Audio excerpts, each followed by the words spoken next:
What's going on, everyone? So reports came out that the Los Angeles Lakers are back in the Nikola Vucevic business, right? That they may end up looking to trade Nikola Vucevic. Look, I said this before. I would rather have Nikola Vucevic than no center. Obviously, look, Lakers could really use a lob threat, athleticism, Nick Claxton, Miles Turner, Walker Kessler, any of these guys. Ideally, in a perfect world, that would be great.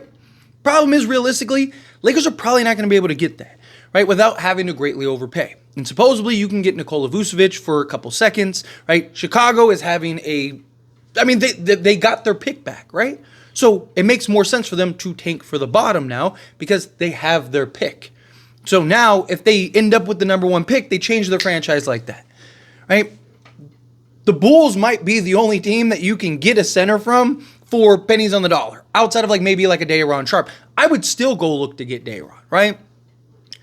Lakers are probably not going to be able to fix all of their defensive woes this season.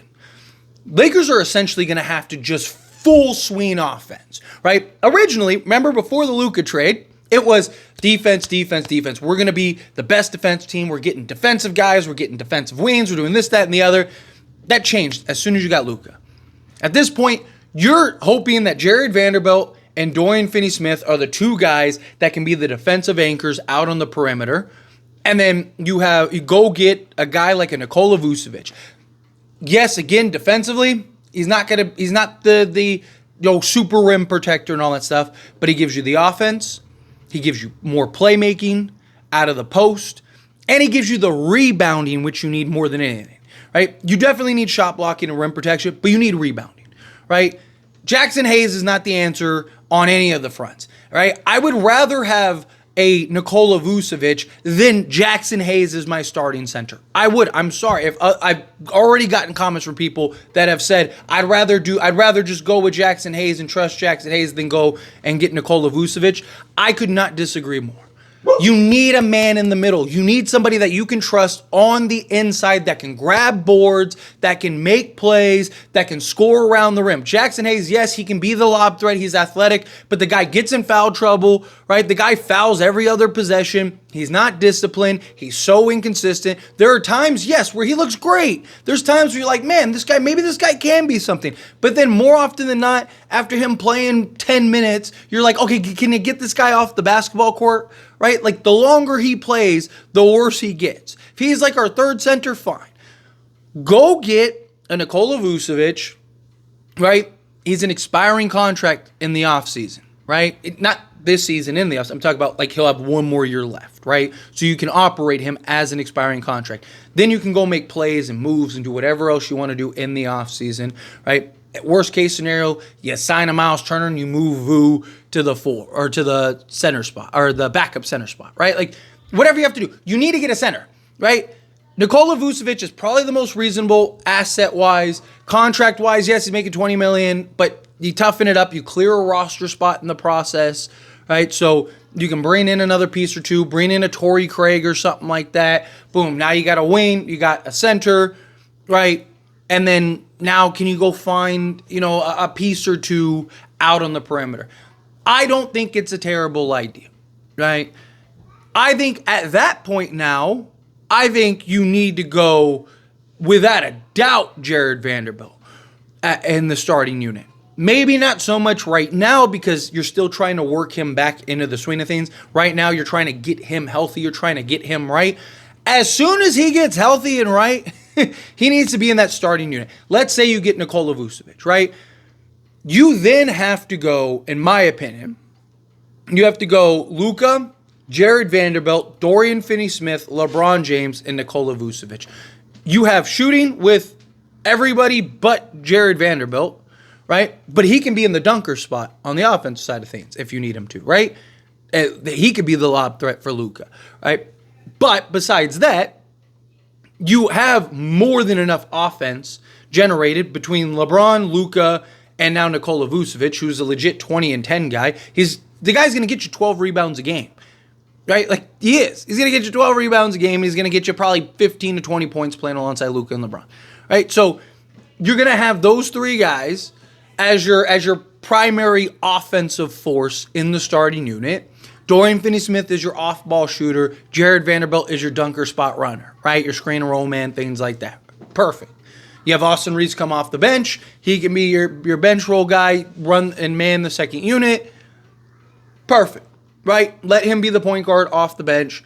Turn Gabe Vincent into a better like two-way two. Or again, if you get a Torrey Craig, maybe Torrey Craig can be that. Maybe go, Reeves, Craig, Connect, Wood, and I'd still look to go get a Day'Ron Sharpe just to have that other guy off the bench. Maybe you could get away with like a Trey Jemison, right? Because the reason I like Jemison so much is he's 6'11", 270, right? Like, that's literally the only reason. And he's a tank, right? We've seen that guy just be, like, he just plops down and centers himself, and you are not moving him. He's just literally manhandling, pushing people out the way. We need that. We need that toughness. I like the idea of Trey Jemison just coming in and just being the enforcer, like being like our Dwight from 2020, right? Where it's just like, hey, go.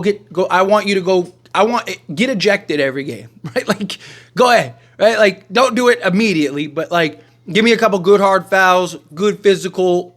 Let's bring back a little old school here a little bit, right? Like, nothing dirty, right? You don't want to like be like swiping dudes' legs, like nothing crazy, but like good hard playoff foul, right? Like, I don't mind the idea of that. Going up against Jokic, no easy buckets, right? We going back to the concrete, right? Let's go.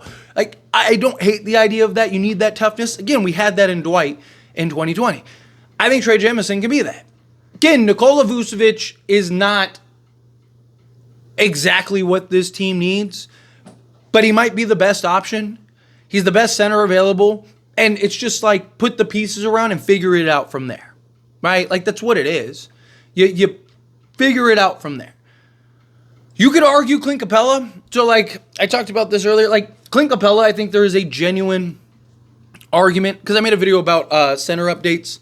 Because the problem is all the other centers, if you already watched that video, then you know. If you haven't yet, go watch that after this one. But all the centers, Jakob Poeltl, they want multiple firsts for.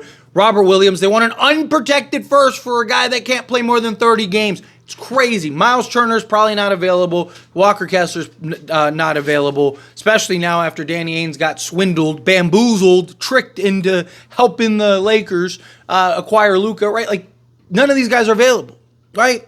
Not for the price in which the Lakers, and none of these guys make sense. Nick Claxton, we don't know what the price is on him, but you got to imagine it's a couple firsts. Also, he's 215 pounds.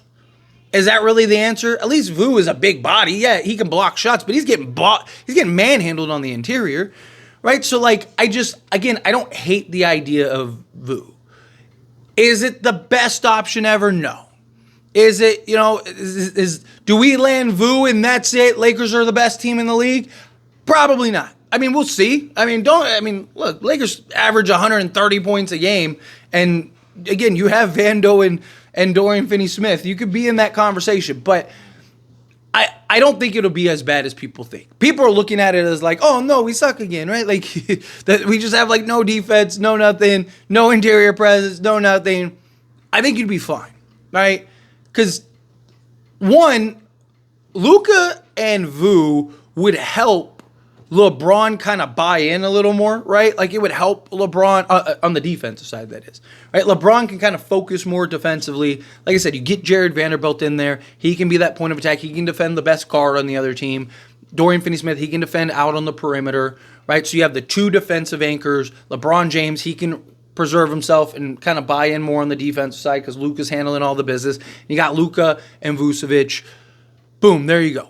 Right? You got that big physical interior presence that can make shots, stretch the floor, right? So which allows LeBron, who likes to put his head down and just get to the basket, Luka to operate and get into the mid-range, pull out the big man. Like I said, Jared Vanderbilt can be in the dunker spot, be that screen and roll guy. I think you do it. I think it would be fine. I think that's enough for you to genuinely be in the contention set. Because again, he gives you rebounding. Not only so he's going to give you 12 rebounds a game. Lakers need that. He's going to give you some floor spacing and shooting. The Lakers need that. He's going to give you a just big physical interior presence. The Lakers need that. He's going to give you more offensive production, which again, Lakers could use that. right? Like, it doesn't hurt to have 4, 5, 6 guys that all go give you 20 on any given night, right? Again, is there concerns about the defense? Absolutely. No doubt about it. No questions asked.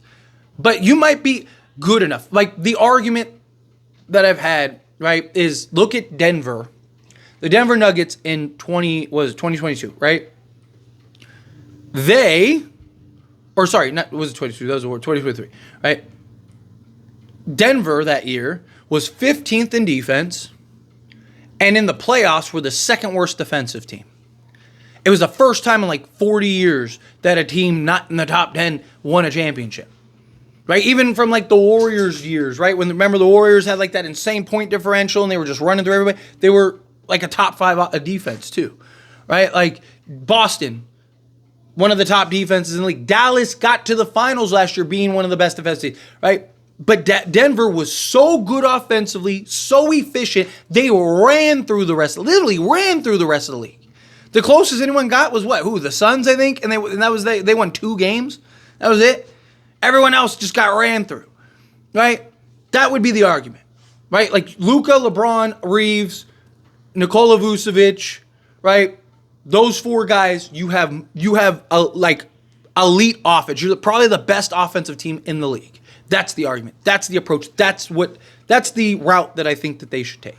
But anyway, as always, this is a discussion, and I pass the question on you. Let me know your thoughts and opinions down in the comments below. What do you think? How do you feel? What are your thoughts? Do you agree? Go get Nikola Vucevic. Do you think absolutely not? Stay away from Nikola Vucevic.